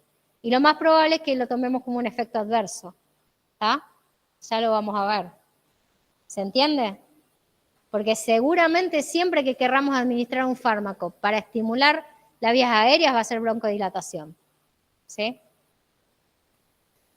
Y en el tracto urinario, fíjense que ahí sí también tenemos el betanecol, que se va a emplear cuando hay retención urinaria no obstructiva. ¿Qué significa? Voy a administrar el fármaco para que se una a los receptores M3 en vejiga, en todo el tracto urinario, ¿está? En los músculos, en el músculo liso de la vejiga, y estimule la micción. Ahora, ¿por qué tiene que ser una retención urinaria no obstructiva? Porque si en realidad lo que tenemos es una obstrucción, puede ser acá o más arriba en los uréteres, y yo estoy estimulando, se puede, sí, puede haber ruptura de los uréteres, se puede lastimar todo el tejido, el músculo liso de la vejiga está. Por eso, no, el diurético actúa por un mecanismo totalmente diferente. Por un montón de mecanismos diferentes. Hay diuréticos que actúan por diferentes lados, ¿tá? Actúan a nivel de riñón, ¿tá? Pero no tienen nada que ver, ¿tá? Los diuréticos lo que aumentan es la diuresis, aumentan el volumen de agua. Después lo van a estudiar igual. ¿Estamos? Y acá sí, en todo lo que es el sistema ocular es donde van a encontrar mayor cantidad de fármacos que se emplean. La mayoría, les digo, son de aplicación tópica, o sea, son de aplicación oftálmica, son las gotitas, ¿tá? Muy pocas veces tienen otra vía de administración. Y fíjense, se utilizan la pilocarpina, ¿tá? Como miótico. Y para el glaucoma, que era lo que yo les decía, lo del glaucoma tiene que ver con esto, con favorecer el drenaje del humor acuoso, no importa. Lo van a encontrar, lo van a leer, solamente quiero que sepan que cuando les dice que se favorece el humor acuoso por A o por B, es para el tratamiento del glaucoma, ¿sí? Es porque esos músculos en el ojo abren y permiten que no haya tanta presión dentro del ojo, ¿sí? Por eso tienen esa aplicación. Pero no tienen que saber ni lo del canal de Schrem ni nada, ¿tá? No se preocupen.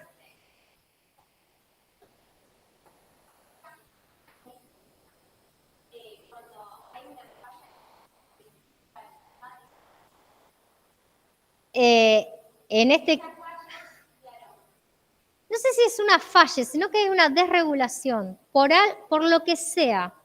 ¿Tá? O sea, cuando hay un problema con glaucoma, en realidad aumenta la presión intraocular por lo que fuera, ¿tá? Vos tenés esa patología y hay que administrar medicamentos para poder disminuir la presión en el ojo, ¿tá? Uno de esos medicamentos son estos. Lo más probable es que se utilicen otros, ¿está?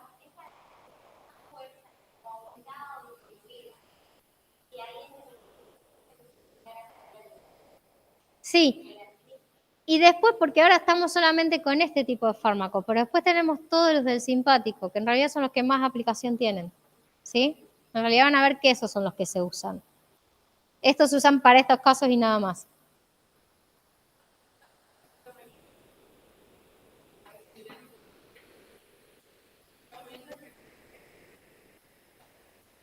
Del músculo liso. Recuerden que todos estos receptores M2 y M3 están en músculo liso, Entonces, hablamos músculo liso bronquial, músculo liso del tejido de la vejiga, músculo liso vascular, ¿está? Son todos esos músculos que se mueven de manera involuntaria, ¿está?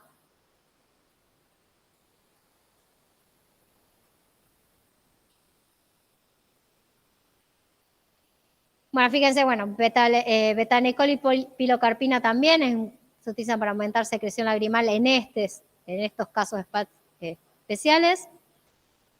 Y el carbacol, que también se utiliza como miótico, ¿sí? Cuando hay que contraer la pupila. ¿Está?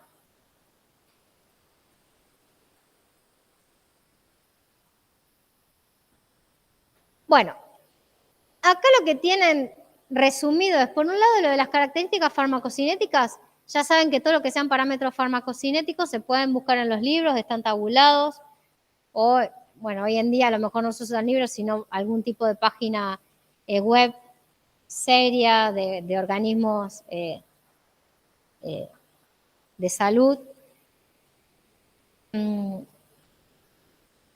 Pero solamente para que sepan que estos compuestos, fíjense que a veces les dice ésteres de colina, tengan en cuenta que acá no les damos la clasificación, más que si son directos o indirectos, ¿está? Pero pueden encontrar como alcaloides naturales, como ésteres de colina, o sea, una clasificación que tiene que ver con su estructura química, que a nosotros no nos interesa que sepan la estructura química, ¿sí? Fíjense que en ningún lado vimos cómo está formada la acetilcolina ni ninguno de estos fármacos, ¿sí? Químicamente no nos interesa. El problema que tiene es que cuando se administran por vía oral es que son rápidamente degradados por la acetilcolinesterasa y por la butirilcolinesterasa. Entonces no tienen buena absorción, ¿está? Por eso, en realidad, esa es una de las cuestiones por las cuales no se administran por vía oral y por lo generalmente se administran como uso tópico. Y después fíjense los efectos adversos. A ver si se dan cuenta cuáles son los, o sea, cómo explicarían los efectos adversos. Náuseas, vómitos, eso por estimular todo el sistema gastrointestinal, ¿está? A veces se ve una salivación excesiva, o sea, estamos estimulando tanto las glándulas. Dolor epigástrico, es decir, otra vez, por toda la parte de estimulación gastrointestinal. Diarrea que habíamos visto. Diaforesis también, esto es una desregulación en cuanto a los ácidos, ¿sí? Acuérdense que se estimula la secreción. Incontinencia urinaria. Disnea, o sea, en broncoconstricción, ¿sí?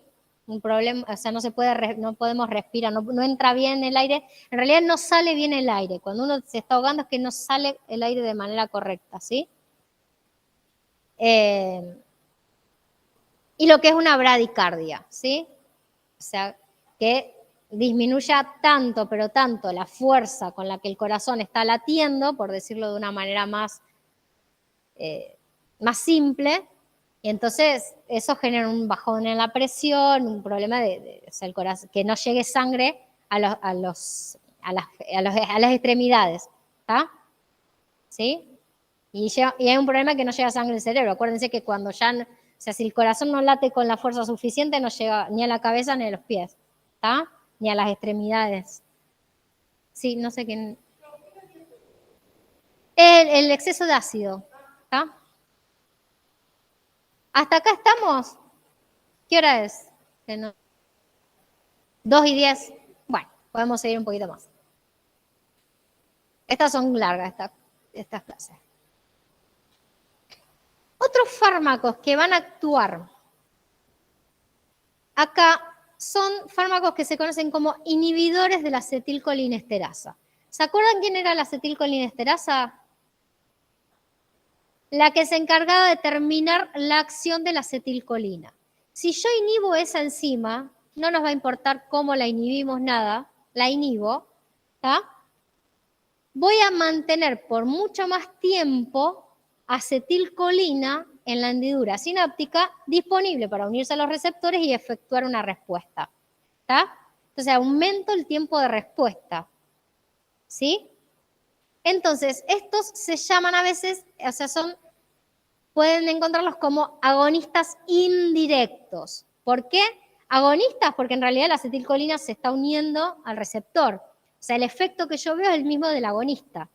Indirecto porque lo están haciendo disminuyendo la degradación del agonista. ¿Se entiende? ¿Me explico, va? Más que se entiende, ¿me explico? Bueno, ese es el mecanismo de acción de estos fármacos inhibidores de la acetilcolina. El problema con estos fármacos es que al inhibir la acetilcolinesterasa, no solamente están aumentando la disponibilidad de acetilcolina en las hendiduras sinápticas que vimos hasta ahora, donde hay receptores muscarínicos, sino que también donde hay receptores nicotínicos. Y acuérdense que están en placa y en ganglio, ¿está? En todo lo que es la parte motora.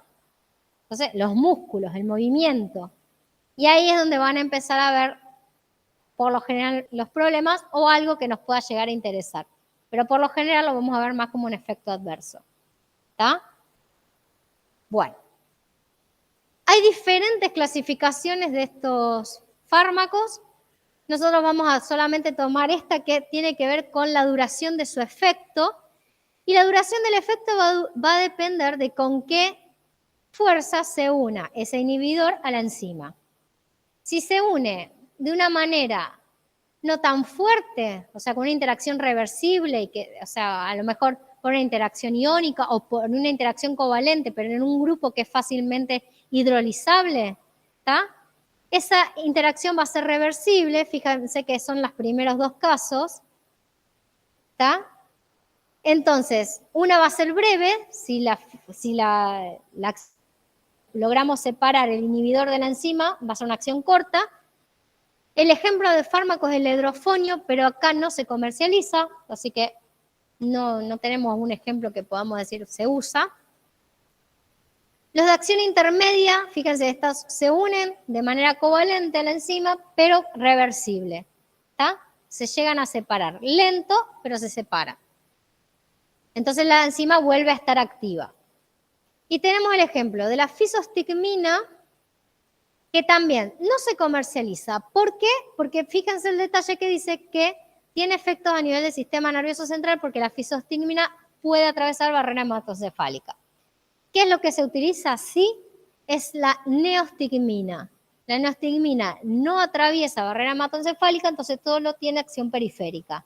Y ese fármaco sí tiene una aplicación terapéutica. ¿Estamos?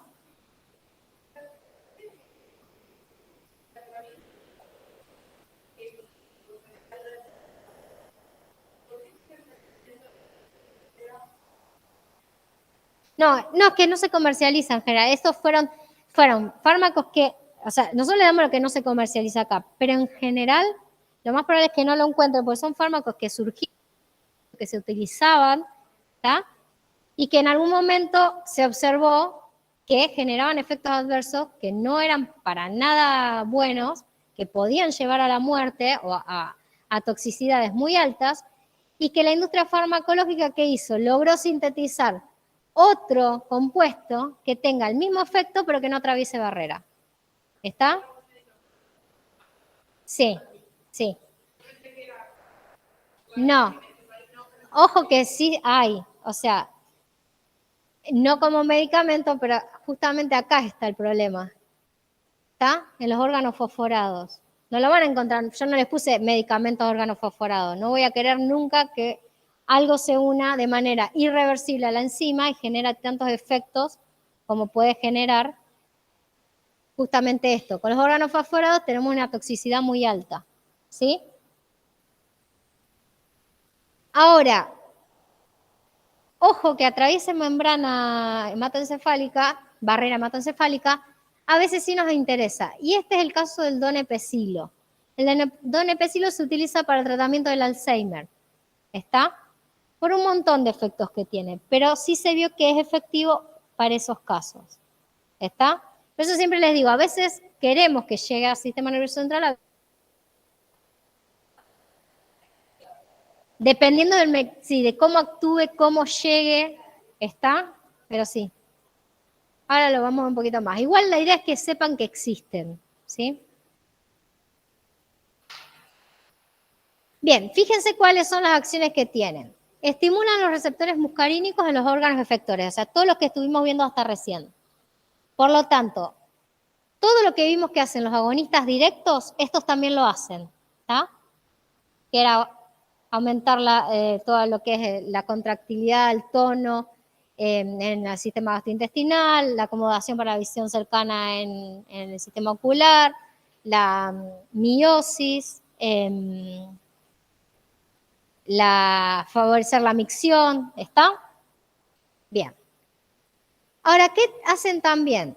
Estimulación seguida de depresión y parálisis de todos los ganglios vegetativos autónomos, es decir, de lo que es músculo esquelético. Y ahí es donde está el problema a veces con los efectos adversos. O sea, están activando receptores nicotínicos.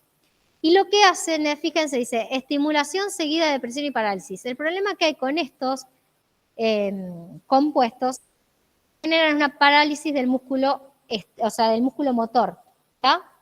Y fíjense lo que significa tener una parálisis de todo lo que son los músculos motores, porque en realidad se paraliza, se termina parando el corazón, ¿está? Se termina parando, uno se termina ahogando, también pues se termina parando, o sea, no podemos respirar, pero porque no podemos abrir la caja torácica, ¿está?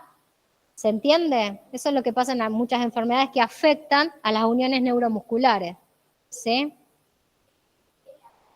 Sí.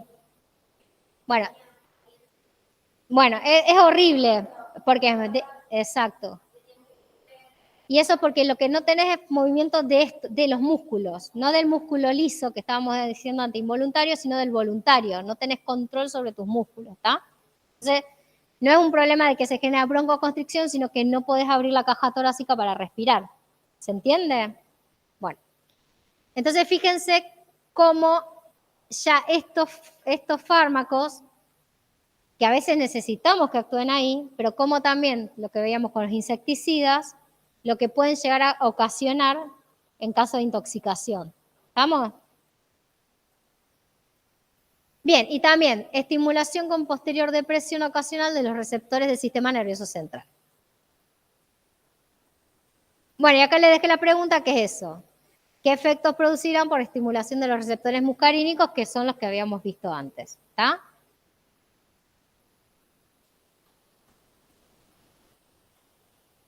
En cuanto a los qué efectos tienen sobre el sistema nervioso central, estimulación seguida de depresión, ¿está? Que van a depender o sea, cómo puede llegar o no al sistema nervioso central. Cuando habla de penetración es cuán fácil llega y atraviesa la barrera hematoencefálica, ¿está? Fíjense, cuando hay una sobredosis, primero hay una excitación, confusión, inquietud, insomnio, temblores, convulsiones y coma. ¿Está?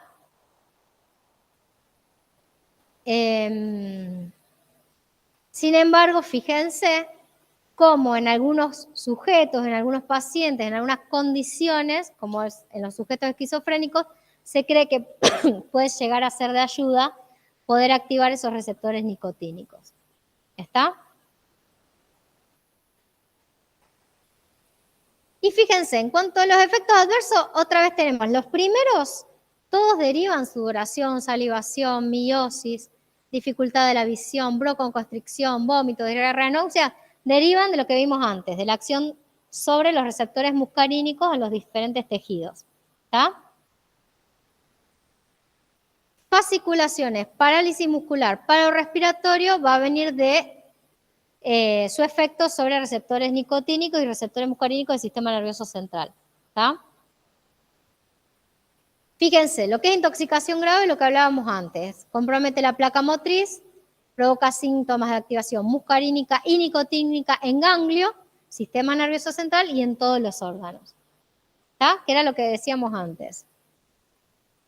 Y cuando hay una intoxicación crónica, lo que se observa más que nada es neuropatía, debilidad muscular, parálisis flácida. Es decir, siempre que hablemos de intoxicación, ustedes ya lo van a ver en tóxico, tenemos que hablar de cantidad y de tiempo de exposición. ¿Está? Las intoxicaciones crónicas suelen darse a bajas dosis, pero constantes en el tiempo. ¿Sí? Las intoxicaciones agudas se suelen dar en una dosis muy alta en una única exposición, ¿sí? Y cada una va a tener un efecto diferente. ¿Estamos?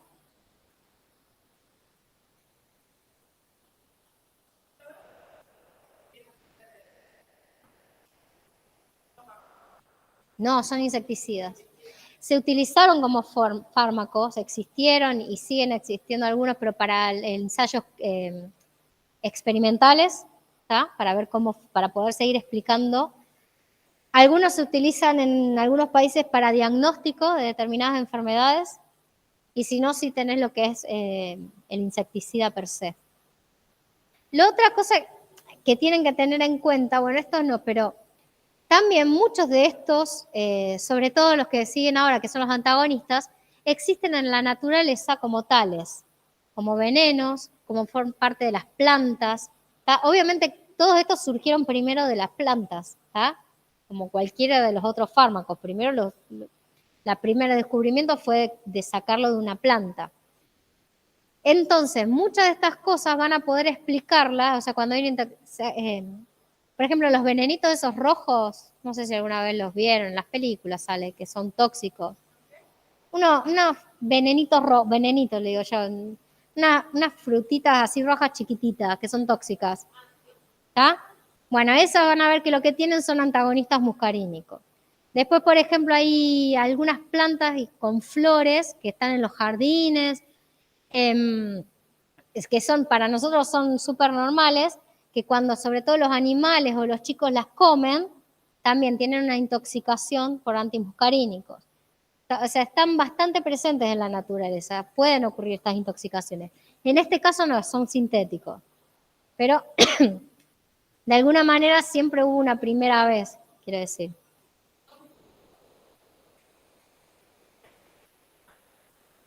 Irreversiblemente. Vos pensás que si se une irreversiblemente hay que sintetizar de nuevo enzima. Y esa enzima que quedó inactivada ya no sirvió más. ¿Tá? Por eso también hay diferentes grados de intoxicación. Bueno, yo acá les dejé para que vean cuál es la instancia clínica, no importa. ¿Tá? Para que sepan porque es muy común y puede verse. ¿Tá? ¿Cuál es la intoxicación por los órganos fosforados? ¿Y cuál es el tratamiento? Sí, básicamente es utilizar un antagonista muscarínico, que ahora los vamos a ver, que es la atropina, ¿sí? Para poder antagonizar todo lo que es la unión de esa acetilcolina, que está en altas concentraciones en los receptores muscarínicos. Y después un reactivador de la enzima, que se utiliza la pralidoxima, que sí o sí hay que utilizarlo dentro de las 24 horas, mucho mejor si se utiliza dentro de las 12 horas. ¿Por qué rápido? Porque hay que utilizarlo antes de que la unión entre el órgano fosforado y la enzima se haga tan estable que ya no se pueda disolver. ¿Estamos? Cuando hay un caso de intoxicación de este tipo, que son intoxicaciones agudas, también hay medidas de apoyo, fíjense, se necesita a veces ventilación mecánica justamente porque se genera broncoconstricción, ¿tá? Se puede utilizar la atropina directamente en los ojos como vía tópica, porque al generar una miosis, eso genera, o sea, no tenemos acomodación, ¿tá? Genera dolores de cabeza. O sea, es una cuestión de cosas. Y por último, van a ver mucho que se utiliza diazepam, ya van a estudiar qué es diazepam, para tratar las convulsiones, ¿tá? Por acción sobre el sistema nervioso central.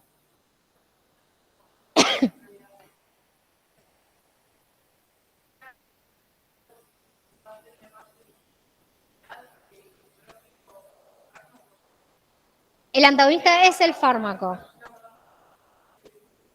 Dependiendo del tipo de antagonismo, por lo general el antagonista tiene más afinidad por el receptor que el agonista. ¿Está?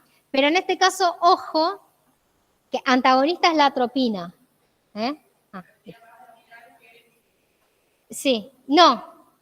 El órgano fosforado actúa en la enzima. Se une a la enzima, la inactiva y lo que hace es que no degradas acetilcolina, que es el neurotransmisor. Es el agonista endógeno. ¿Sí? No, por eso. Listo. Bueno, ¿y para qué se usan la neostigmina? Para la parálisis posanestésica, otra vez. En condiciones especiales, si en la anestesia tenemos que relajar todo lo que es los músculos, si necesitamos recuperar, a veces se puede aplicar neostigmina, ¿está? La neostigmina no atraviesa, empieza con N, no atraviesa barrera hematocefálica, ¿sí? Entonces no tenemos los efectos adversos a nivel del sistema nervioso central. Para tratar atonía vesical, retención urinaria postoperatoria, posparto, vejiga hipotónica, o sea, vejiga hipotónica es justamente cuando no tiene fuerza el músculo liso. El hilio paralítico también, el hilio paralítico es cuando no se puede generar el movimiento intestinal, ¿tá? Músculo liso intestinal, los movimientos de... bueno, ahora no me sale, lo teníamos antes, se me parece. Bueno, la contracción del músculo liso intestinal. En el Alzheimer, como les decía antes, el don Epesilo, le dije Parkinson, creo, no, Alzheimer. Alzheimer le dije, listo, Alzheimer. Y en la miastenia gravis, que es una enfermedad, está donde lo que está bloqueada la unión neuronal, está dañada en realidad la sinapsis en la unión neuronal, es una enfermedad. Y bueno, para diagnosticar y para tratar se suelen usar también estos fármacos. Bueno, y por último, solamente para que quede, tenemos el otro grupo que son los antagonistas. ¿Ah?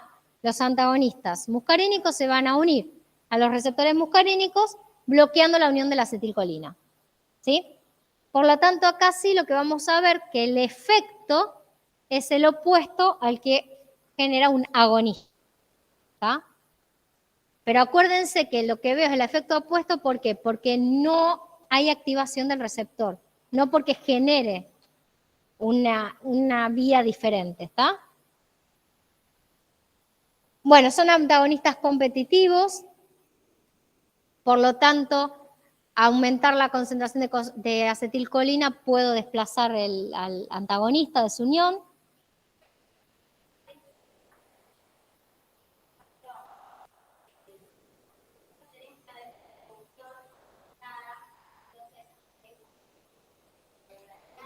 Estos fármacos antagonistas muscarínicos son justamente la buscapina, el Sertal, cuando tenés cólicos, por ejemplo. Esos son, el ejemplo más grande está ahí. ¿Está? Cuando vos tenés cólico, tenés tanto movimiento, tanto peristaltismo, que no me salía antes, tanto peristaltismo que lo que tenés que hacer es relajar esos músculos, ¿está? Fíjense, en el tracto urinario se utiliza este fármaco, la oxibutinina, porque todo lo contrario, o sea, cuando hay un tono muy alto, ¿tá? Cuando hay cólicos renales, entonces, para reducir la frecuencia de la micción, en los niños, cuando hay espasmos postoperatorios, o sea, todo lo contrario a lo que veíamos antes, justamente. Esto es todo lo contrario. En vez de favorecer la micción, queremos frenarla, ¿sí? En el sistema gastrointestinal, que es donde más se usan, reducen la secreción salival, disminuyen la secreción de ácido. No es tan importante en ese sentido porque hoy tenemos fármacos que actúan mucho más directo en reducir la secreción del ácido, ¿está? O sea que no se utilizan para eso, pero sobre todo se utilizan por esto, porque inhiben el tono y el peristaltismo del estómago. Retrasan el vaciado gástrico y la frecuencia y la amplitud del peristaltismo intestinal, ¿está? Y estos son los fármacos, se usan todos, ¿está? El Propinox es el Sertal, ese es el fármaco, el nombre. El butilbromuro de iosina es la buscapina, ¿está? Ese es el nombre comercial. Y después tienen también estos otros, el pinaverio y la trimebutina. Y este también se utiliza, justamente, fíjense, puede utilizarse para facilitar una endoscopía, ¿está? Es decir, para relajar los músculos lisos de todo el sistema gastrointestinal y para poder hacer la endoscopía, por ejemplo. En el sistema cardiovascular no se usan, ¿está? Casi porque después vamos a ver que en realidad vamos a usar otros fármacos, pero se puede utilizar en algún caso específico la atropina. La atropina es como la cabeza, ¿está? Es el antagonista muscarínico, el primero, el ejemplo. A nivel ocular se utiliza la tropicamida, ¿está? Porque es rápido, porque es eficaz. Lo que hace es generar midriasis, todo lo contrario. Si decíamos que lo que se observaba por respuesta de unión de la acetilcolina era miosis, o sea, disminución de la pupila, lo que vemos ahora es dilatación de la pupila. Entonces se puede utilizar en oftalmología para hacer un fondo de ojo, ¿está? Lo que tiene es que hay un montón de estos fármacos que se pueden usar, pero se limitó el uso a aquellos que tengan un tiempo de acción que permita hacer la evaluación y diagnóstico, pero que no te tenga un día entero sin poder acomodar la visión, ¿tá?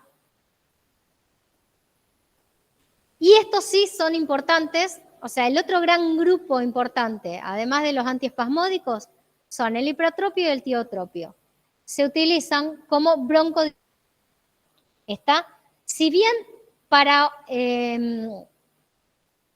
rescate, como se suele decir, o sea, cuando hay una crisis asmática, se usan otros fármacos que ya vamos a ver, que son los agonistas adrenérgicos, estos se utilizan también para el tratamiento crónico o para, junto con los agonistas adrenérgicos, se dan los dos al mismo tiempo, ¿está?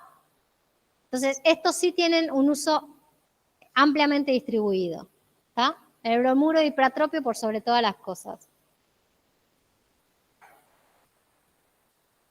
Y en Parkinson se utilizan estos dos como coadyuvantes porque mejoran el temblor, todo el temblor, la rigidez, esos movimientos involuntarios que se suelen ver. Bueno, lo tienen. Y lo otro que se puede ver, que es bastante común, son los síndromes anticolinérgicos, que es cuando hay una intoxicación con un antagonista muscarínico, ¿está? Lo que van a ver es justamente, te pones rojo, con calor, ¿está? Todo lo contrario a lo que veíamos antes. ¿Por qué? Porque no hay secreciones, ni salivales, ni sudoríparas, hay dilatación de los vasos acá, visión borrosa, delirio, ya cuando llegamos al sistema nervioso central.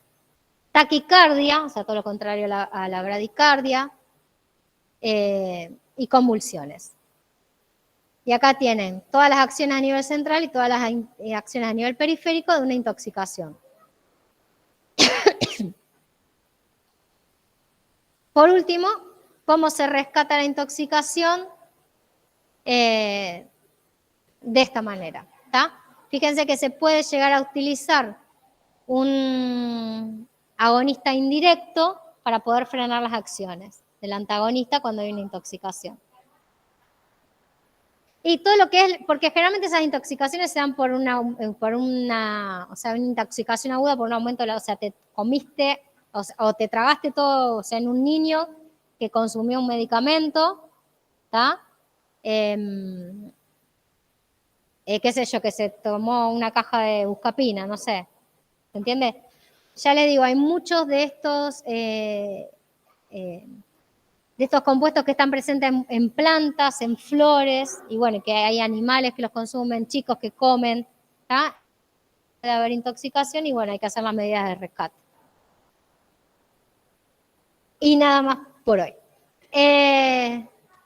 Bueno, decanten, ¿sí? Decanten porque adrenérgico. A mí adrenérgico me gusta 10 veces más que esto, pero es peor.